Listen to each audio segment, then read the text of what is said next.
warahmatullahi wabarakatuh. Alhamdulillahirabbil alamin. Assalatu wassalamu ala asrofil anbiya'i wal mursalin wa ala alihi wa sahbihi ajmain. Amma ba'du. Puji syukur marilah kita panjatkan kehadirat Allah Subhanahu wa taala karena berkat rahmat dan karunia-Nya, alhamdulillah kita semua dapat dipertemukan kembali dengan bulan yang sangat suci ini, yaitu bulan Ramadan. Salawat serta salam semoga selalu tercurah limpahkan kepada junjungan kita Nabi besar Muhammad Sallallahu Alaihi Wasallam, kepada para keluarganya, para sahabatnya, dan mudah-mudahan kepada kita selaku umatnya sampai akhir zaman. Amin amin ya rabbal alamin.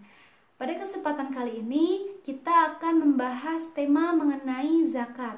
Namun sebelumnya mari kita bersama-sama untuk membacakan ayat yang ada kaitannya dengan tema yang akan kita bahas kali ini, yaitu Quran Surat At-Taubah ayat 60. A'udzu billahi minasyaitonir rajim. Bismillahirrahmanirrahim. Innamas shadaqatu lil fuqara'i wal masakini wal 'amilina 'alaiha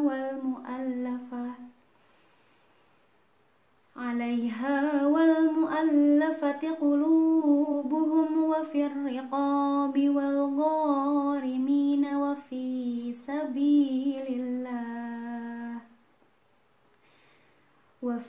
sabilillahi wa ba'nis sabil faridatan minallah wallahu alimun hakim. Shadaqallahul azim. Setiap orang pasti ingin tercukupi semua kebutuhannya. Namun kenyataannya tidak semua orang dapat memenuhi kebutuhan tersebut.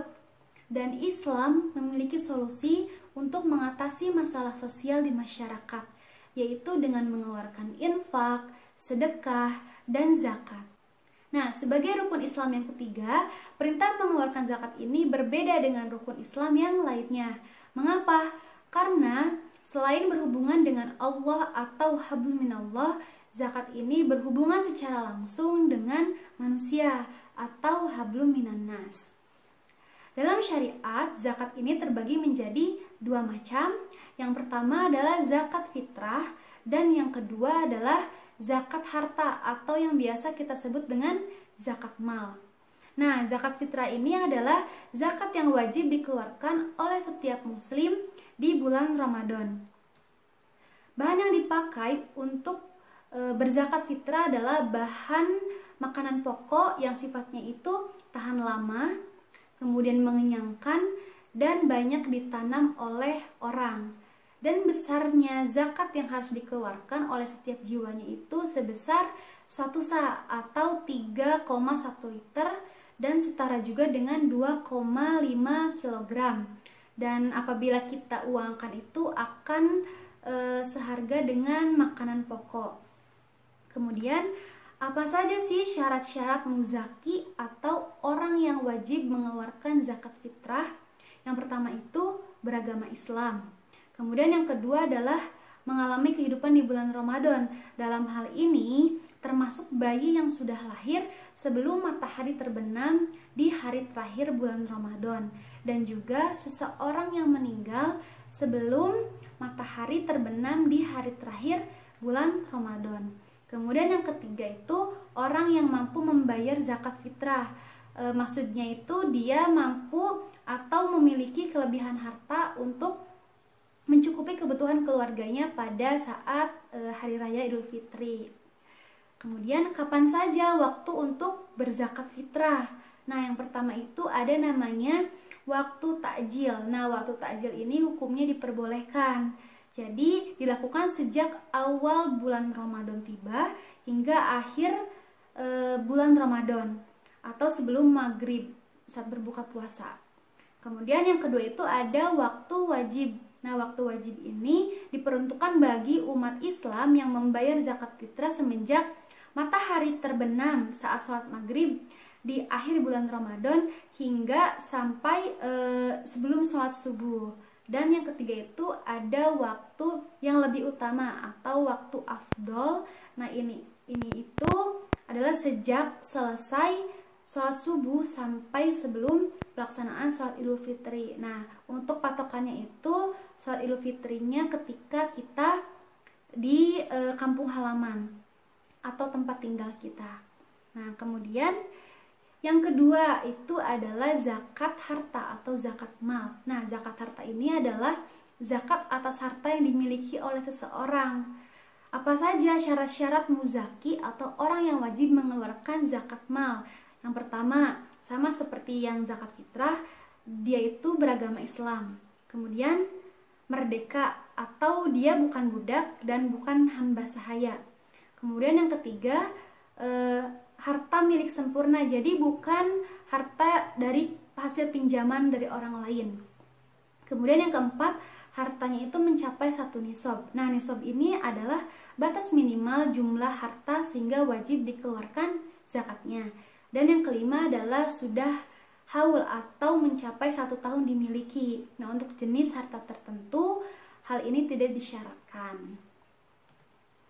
Dan apa saja harta yang wajib dikeluarkan untuk zakat mal? Yang pertama itu adalah emas atau perak, kemudian harta perniagaan, kemudian peternakan, pertanian, dan harta temuan atau rikaz. Selain muzaki, ada juga mustahik zakat atau orang-orang yang berhak menerima zakat. Nah, sebagaimana yang telah disebutkan dalam Quran Surat At-Taubah ayat 60 yang tadi di awal sudah kita bacakan, ternyata ada 8 golongan yang berhak menerima zakat. Di antaranya yang pertama adalah fakir, yaitu seseorang yang tidak mampu mencukupi kebutuhan hidupnya. Yang kedua, yaitu orang miskin, yaitu seseorang yang memiliki pekerjaan namun tidak dapat memenuhi kebutuhan hidupnya. Yang ketiga adalah amil atau orang yang ditunjuk oleh pemerintah dan masyarakat menjadi petugas zakat. Kemudian yang keempat adalah mu'alaf, yaitu orang yang baru masuk Islam. Yang kelima ada rikob. Nah yang termasuk rikob ini adalah orang Islam yang menjadi tawanan orang kafir seperti budak dan hamba sahaya. Kemudian yang keenam adalah gorimin, yaitu orang yang memiliki hutang tapi untuk kepentingan yang diperbolehkan dan bukan untuk maksiat. Kemudian yang ketujuh adalah fisabilillah, dan yang kedelapan adalah ibnu sabil, yaitu seseorang yang dalam perjalanan jauh dan tidak memiliki tujuan untuk maksiat. Nah kemudian apa saja hikmah bagi orang-orang yang mengeluarkan zakat atau hikmah berzakat? Nah yang pertama itu sebagai ungkapan rasa syukur kita atas nikmat yang telah diberikan oleh Allah Subhanahu wa Ta'ala. Kemudian untuk mengurangi kesenjangan sosial antara orang yang mampu dan orang yang kurang mampu. Kemudian untuk menyucikan diri kita dari dosa dan memurnikan jiwa kita. Kemudian yang keempat untuk menumbuhkan sifat dermawan. Yang kelima juga sebagai alat pembersih harta dan jiwa kita. Kemudian yang keenam untuk menolong, membantu, dan membina kaum duafa atau orang-orang yang lemah secara ekonomi. Dan yang terakhir untuk mewujudkan tatanan masyarakat yang sejahtera, rukun, dan damai. Nah, hanya itu materi yang dapat disampaikan dalam tema mengenai zakat. Semoga materi yang disampaikan dapat bermanfaat untuk kita semua.